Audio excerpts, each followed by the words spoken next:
Hello, everyone, and welcome to A Little Privacy Please. I'm your host, Julie Rubash, General Counsel and Chief Privacy Officer at Sourcepoint by Didomi.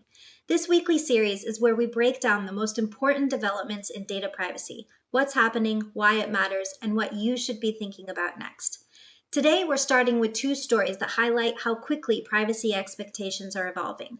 One out of California, where a brand new consumer deletion tool is already seeing significant uptake, and one at the federal level, where regulators are taking a closer look at age verification and children's privacy.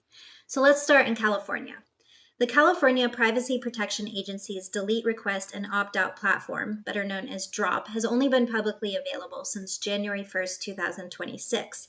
And yet, just 20 days in, more than 155,000 California residents have already registered.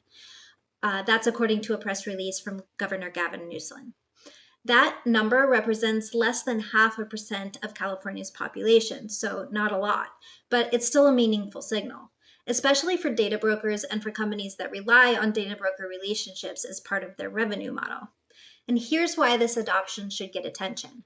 Beginning August 1st, 2026, any entity that meets the definition of a data broker under the California Delete Act must begin processing deletion requests submitted through DROP, including requests that date all the way back to January 1st.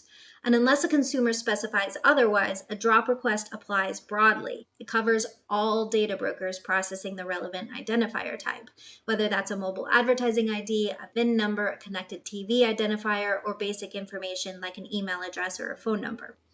Just as importantly, these requests apply on an ongoing basis.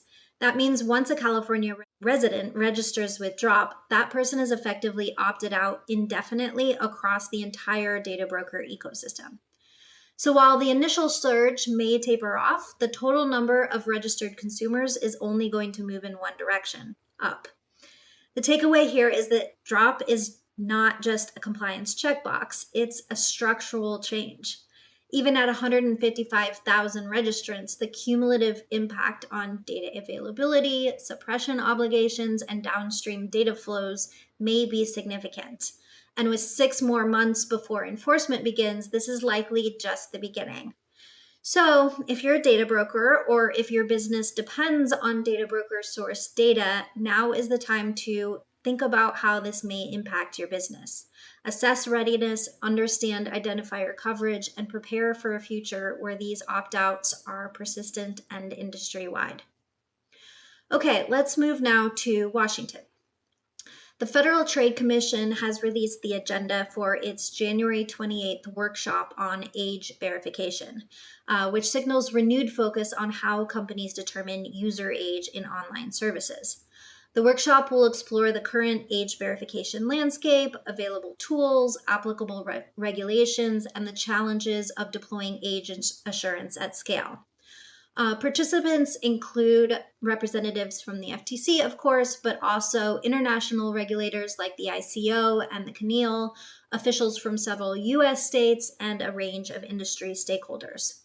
To understand why this workshop matters, it helps to take a step back and look at the legal framework the FTC is working within, particularly COPPA, and the growing tension between what the law allows today and what regulators are being asked to address in practice.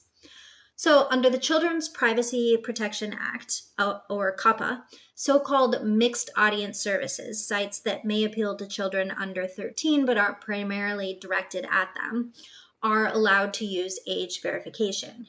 When done correctly, that allows companies to collect personal information from users over age 13 without obtaining parental consent.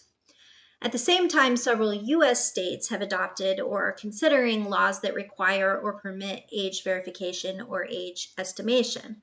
The problem is that those laws don't all agree on the relevant age thresholds, the level of assurance required, or what obligations attach to each age category, which are all pretty important factors. So for companies trying to deploy age assurance solutions nationwide, this patchwork creates real operational challenges. Of course, the FTC workshop isn't going to solve this problem overnight, and it's not going to result in immediate regulatory changes, and of course won't change state legislation. But it does matter. These These discussions often shape how regulators think about things like reasonableness, how enforcement priorities evolve, and how lawmakers approach future legislation. They also influence how technology develops to meet regulatory expectations. So, in other words, even without new rules, the way age verification is understood and scrutinized is likely to keep evolving, and this workshop may help to move it in that direction. So, from DROP's early adoption in California to the FTC's renewed focus on age assurance, today's stories show how privacy compliance is becoming more durable, more persistent, and more operationally complex. You can find more details on these developments in our weekly newsletter, A Little Privacy Please.